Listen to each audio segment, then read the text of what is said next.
baseball on campus. So from Kentucky. So let's give it up for Nick.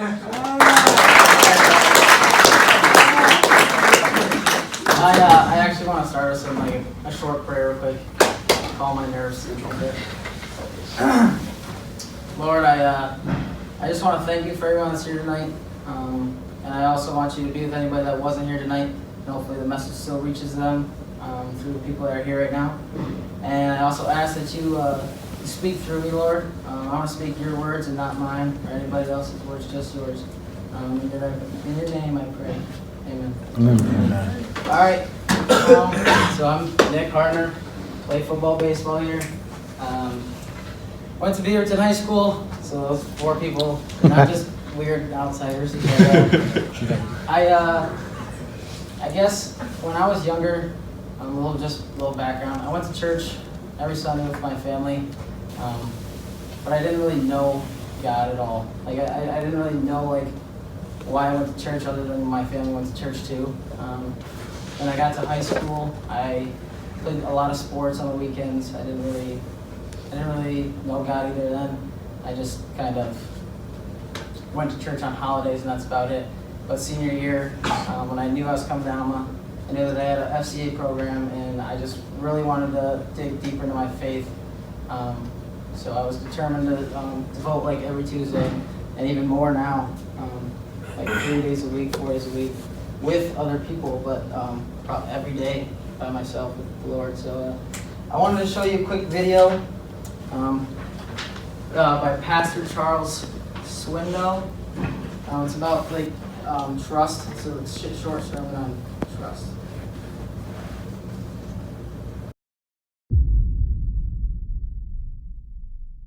You've heard the words since you were in Sunday school. You have heard these professors remind you of them both in words of warning as well as words of encouragement, and maybe even a few testimonies. A counselor, a friend, a minister of music, whatever capacity you'll serve in, on mission field or here at home, you'll use these 2 words. And they are, trust God. 2 single-syllable words that you have heard forever, but you will discover as time passes how difficult they are to obey. Trust God. Of course, I have no way of knowing what the future holds for you. You may lose your home and everything in a fire. You may lose your spouse to an early disease, detected but not cured. You may lose your dreams, your hopes. You may lose a relationship that you have cultivated over the years. All losses are painful. And you will be brought back over and over again to the words of Proverbs chapter 3, verses 5 and 6. I know.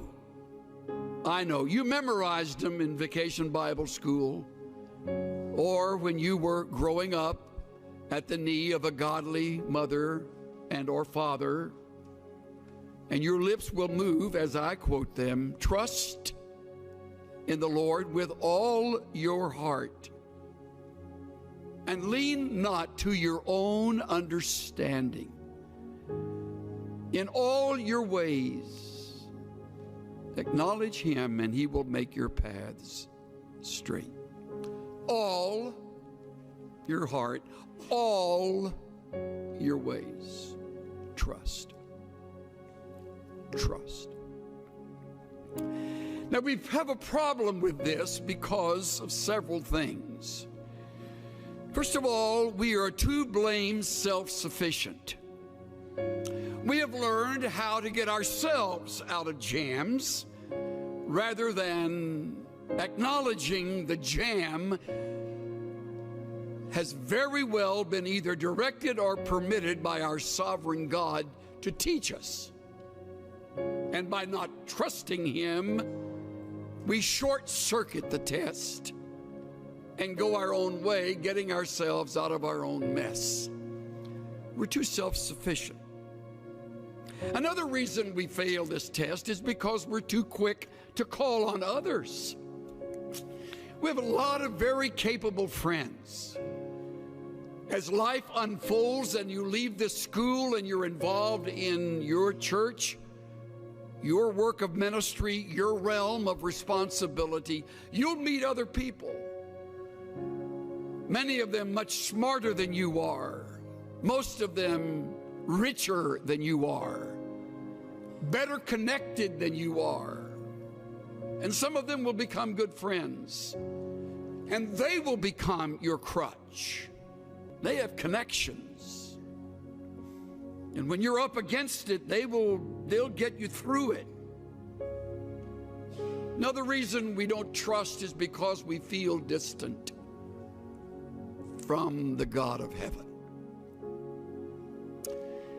Don't feel too guilty about that. So did Job, as godly as he was. And yet Job said, in the midst of all of the loss, though he slay me, I will trust in him. Though he take me off this earth, in the process, I leave trusting him. I will trust him. The fourth reason I would name is that we have cultivated the bad habit of worry. Many of you are much better at worrying than you are at trusting. If you were to put together a worry list, it would outrun your prayer list. And you're worried right now about something. Most likely, it's related to something about your schoolwork, some course, some class, some test, or maybe your finances. You don't have enough money. I'll give you a word of encouragement. You'll never have enough money. So you're worried now, you're getting good at it, so you can carry that with you when you graduate, because you won't have enough money then. So you're worried about that. And you do not trust God. See how practical it is?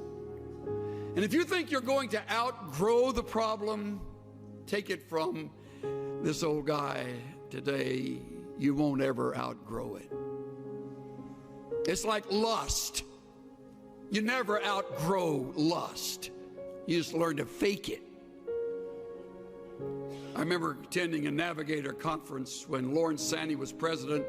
We were at Glen Erie, and they had a returned missionary, I think an 87, 88-year-old gentleman who Lauren brought up to the platform, and he was a longtime navigator. And Lauren said, "Tell me, Dr. So-and-so, when did you conquer lust?" The old man said, "Well, Lauren, hasn't happened yet." You'll never conquer worry. It's part of the flesh. You want to, but the only way you will get through it so that you will learn from the test is to trust. To trust. To put the worry on hold, to set it aside, deliberately shoving it away and saying, "God, at this moment, I rest in you and you alone." If you're married, God, help my spouse and me to trust you, to lean on you, to wait on you, to listen to you, to endure the test with you. I put together a quick list of things that reveal how little we trust. When you choose to worry, you do not trust. When you try to fix what is impossible, you do not trust. When you hurry ahead and don't wait for the Lord to move and to change, you do not trust. When you lie awake twisting and turning at night, you do not trust. When you doubt biblical principles and promises that are right here in the book you love and study, you do not trust. When you turn to others first for help, you do not trust.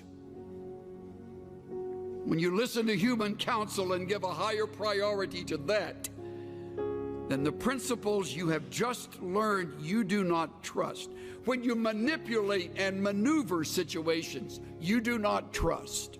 When you step in and take charge without praying and being led by the Spirit of God, you do not trust.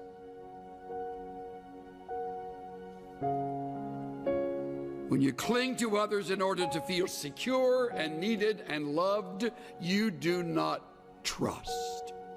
The list goes on and on. See how easy it is to live in the flesh, how easy it is to disobey. Trust in the Lord with all your heart. Wouldn't it be a great project over the Christmas season this year to think through ways that you can begin to trust God regardless? Hopefully it'll be a project that you and a good friend or you and your mate can enter together. What is it we do that keep us from trusting God? And how can we break that habit and watch God break through in ways that we would never have expected? Cynthia and I have a longtime friend who was raised with 4 brothers in southwest Texas. They were raised on a very poor ranch. They eked out a living. One of the brothers wound up getting into Baylor, going on to UCLA Law School, and earning his degree in law, and has since become a very fine attorney in the Southern California area. We've been friends since the mid-1970s. One of his 4 brothers stayed at the ranch and developed it, cultivated it. The other brothers moved away, as did our friend. And the one who stayed, along with his wife, really turned the ranch into something much more successful. Grew crops that worked, got cattle, bred them, sold them. Little by little, kind of got on their feet and finally became pretty much financially stable. Then the fires of 2011 across Texas swept through their area, and they came to that ranch. By now they knew they would lose all the cattle. They simply opened the gate, and amazingly those animals know where to go, usually know where to go to find shelter and safety. And they fled, hundreds of them. And they barely left, unable to get anything, much of anything in their pickup, and they drove away. Came back a number of days later when allowed to enter this territory, and everything was melted. Everything. Even the metal roof on the shed, on the barn, had melted down and sort of peeled its way over, and what it landed on, it kind of was that metal profile. As everything is lost, all possessions, all pictures, thankfully no lives. Strangely, the cattle got back and were clustered around in a herd around an enormous oak tree, and they were able to get them back. Of course, the fence had burned, so that has to be rebuilt. And they said to one another, we realized at that moment our faith would either kick into action or we would move far away from the God we had loved and served. They chose the former. They determined they would rebuild. They're in the process right now. Living with a brother, putting house and home back together, having lost it all. And the Lord taught me through my shameful response, He'll win this battle. Trust Him. Trust me. Trust God. Just to rest upon His promises. Just to know, thus saith the Lord. Trust God.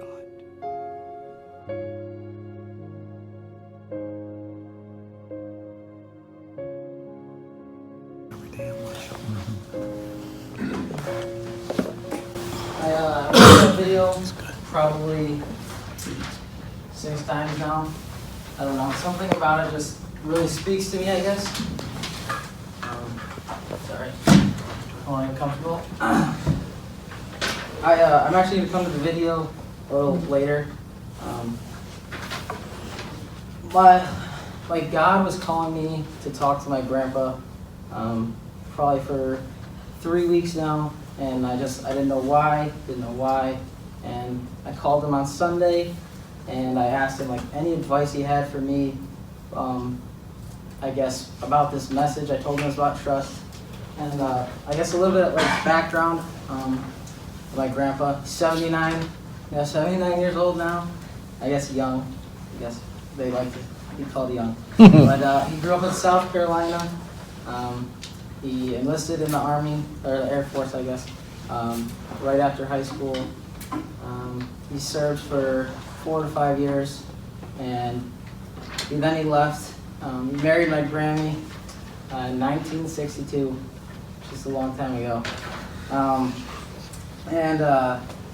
He had my Uncle Jeff a little while after that. But when he got out of the Air Force, he had no job. He struggled to support his family financially. He had his dad help him get into the logging business, but it was still a day-to-day living on money. He built his family's house with no loans, basically no help at all financially. And for most of his life, he worked at the paper mill, saved his money so that my grandma didn't have to work throughout her life, and then they could have a good retirement. But he trusted a person with his money, with stocks and stuff, and in 2008, it didn't go well for him, and it hurt him in the end. But he's now retired in Gladstone, Michigan. So you're familiar with it, right? Yes. Yeah, Escanaba. Yep, right next to And he told me 3 different steps to, I guess, his trust. I'm going to write them on the board, lecture style. Oh, no.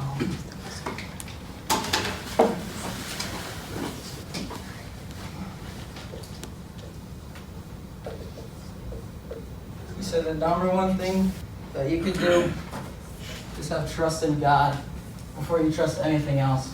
He said he trusted God because he gave his son for us. He sacrificed his son so that we could live in sin and still ask for forgiveness and be forgiven. And he also said that he trusted God with marrying his wife. He had to trust that that was the right person for him. And he had to trust that every job that he went through was the right one for his future. But he said the second trust